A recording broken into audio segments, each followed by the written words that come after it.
Hello friends, फैश2 consultancy में आप सभी का बहुत बहुत स्वागत है। तो हमने अभी तक सेफ्टी के बारे में काफ़ी कुछ इसमें देख लिया है, एक्सीडेंट प्रिवेंशन के बारे में। तो अब हम इसमें बात करते हैं कि अगर हम एक्सीडेंट का मैनेजमेंट करें या उसके बारे में करें, तो जैसे मैनेजमेंट की जो चीज़ें होती हैं वो सेफ्टी पे भी एप्लीकेबल है। प्लानिंग, ऑर्गेनाइजिंग एंड कंट्रोलिंग, ये सब सेफ्टी पे भी एप्लीकेबल है। देखते हैं कैसे। तो सेफ्टी की स्ट्रेटेजीज है। पहली स्ट्रेटेजी उसकी एक्सीडेंट होने के पहले की, फिर है that is called pre accident, फिर पोस्ट एक्सीडेंट, एक्सीडेंट होने के बाद की, और उसके अलावा कुछ स्पेसिफिक कंट्रोल स्ट्रेटेजीज हैं। तो सेफ्टी स्ट्रेटेजीज को हम 3 चीज़ों में बांट सकते हैं: pre accident, post accident and specific control strategies.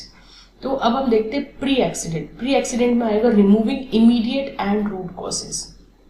Immediate cause of accident जो भी है और रूट कॉज ऑफ एक्सीडेंट जो भी है, इनको हटाना थ्रू कैसे? सेफ्टी ऑडिट से, सेफ्टी इंस्पेक्शन से। फिर आती है post accident study. Post accident strategy में आप first aid training, fire fighting trainings, ये चीज़ें करवा सकते हैं। और स्पेसिफिक स्ट्रेटेजीज में आएगा device for controlling potentiality of danger and occupational health. तो आप ये सब चीज़ें इसमें कर सकते हैं। मतलब हमें जो है ऐसे डेंजर की पोटेंशियलिटी को कंट्रोल करने के लिए स्पेसिफिक स्ट्रेटेजीज लगानी पड़ेगी, और occupational health and safety management system हम लोग इम्प्लीमेंट कर सकते हैं। तो इसमें हम आगे देखते हैं प्री एक्सीडेंट स्ट्रेटेजीज क्या है, कि एक्सीडेंट के पहले क्या स्ट्रेटेजीज हमें अपनानी चाहिए। तो उसमें हम देखते हैं क्या क्या है। तो प्री एक्सीडेंट प्रोग्राम एक 2 टियर मेथड है, मतलब 2 चीजें उसमें लगेंगी या 2 तरीकों से हमें करना पड़ेगा। पहली है टू इलिमिनेट अनसेफ एक्ट और अनसेफ कंडीशंस, जिसे हम इमीडिएट कॉजेज बोलते हैं। अनसेफ एक्ट और अनसेफ कंडीशन वो इमीडिएट कॉजेज हैं। सेकेंड उसमें है टू इलिमिनेट रूट कॉजेज।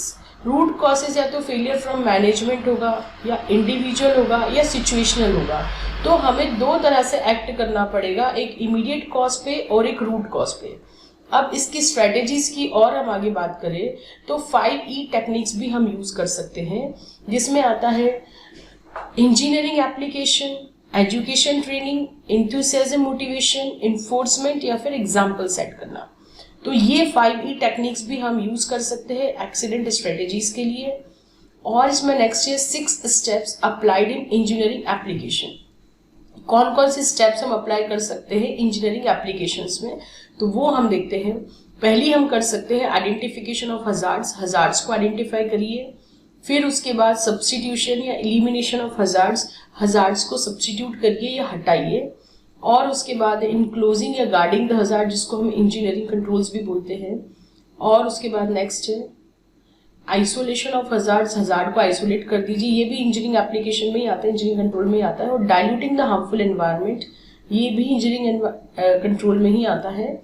और फिर है providing PPEs, personal protective equipment. देखा जाए तो ये जो 6 स्टेप्स अप्लाइड है इंजीनियरिंग एप्लीकेशन की, काफी कुछ सिमिलर है हियरार्की ऑफ कंट्रोल्स से, लेकिन उसको स्पेसिफिकली हमने यहाँ इंजीनियरिंग एप्लीकेशन करके कर दिया है। तो आप ये 6 स्टेप्स भी अप्लाई कर सकते हैं आप हजार्ड्स के ऊपर, ताकि हमारे एक्सीडेंट्स ना हो या प्रिवेंट हो। ये भी प्री एक्सीडेंट स्ट्रेटेजी का ही पार्ट है।